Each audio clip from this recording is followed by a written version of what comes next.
माननीय शरद पवार साहेब, त्यांच्याशिवाय हा कार्यक्रम होऊच शकत नाही.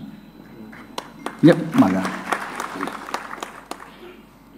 तेही पडद्यामागे अशा अनेक लढाया आमच्यासाठी लढत राहिले आणि समोरून लढत असतात. माननीय उद्धव साहेब, माझे सर्वोच्च नेते मित्र आणि सदैव माझ्या पाठीशी ते उभे राहिले.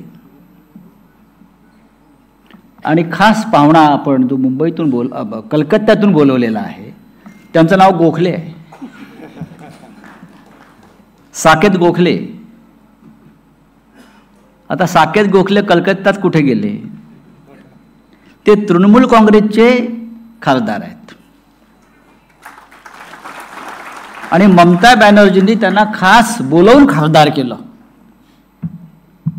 कि साकेत आप कल नॉमिनेशन भरना है. करेक्ट? का? की महाराष्ट्रातून एक लढवय्या त्यांना हवा होता कलकत्त्याला. आमच्या दोघांमधलं साम्य असं आहे की मी त्याच्यामध्ये माझी प्रतिकृती बघतो.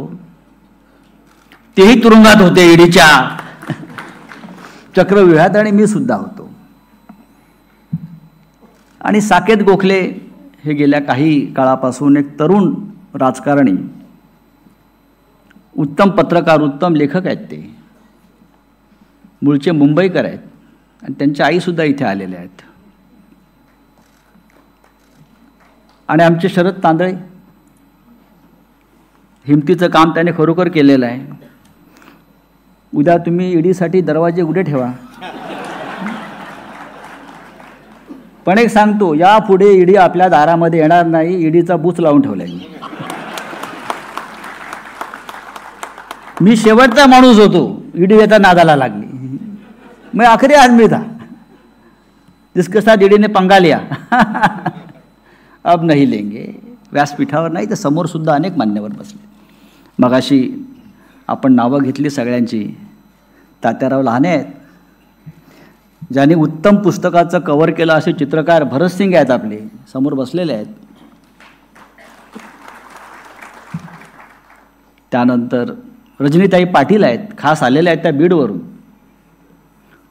हे सगळे आपल्या प्रेमापोटी आलेले आहेत. आणि या आपल्या लढाईमध्ये प्रत्येकानं त्या त्या वेळेला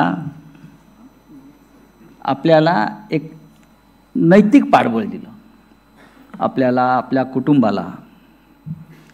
आणि या नात्यानं इथे हा प्रचंड संख्येनं इथे लोक जमलेली आहेत. पुस्तकावरती बरीच चर्चा सुरू आहे, ती असायलाच पाहिजे. अगर मैं एक एडिट लिखता हूँ तो उसकी चर्चा होती है. किताब लिखेगा तो होना ही चाहिए. जैसा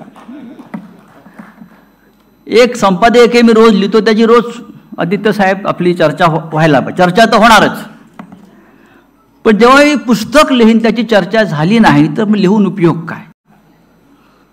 2 दिवसापासून अनेकांना मिरच्या लागलेल्या आहेत. धडाधड धडाधड मीडियावर चालू आहे. उसने ये लिखा, उसने ये लिखा, ये लिखा. पण जे लिहिलंय ते सत्य आहे, वो सच है.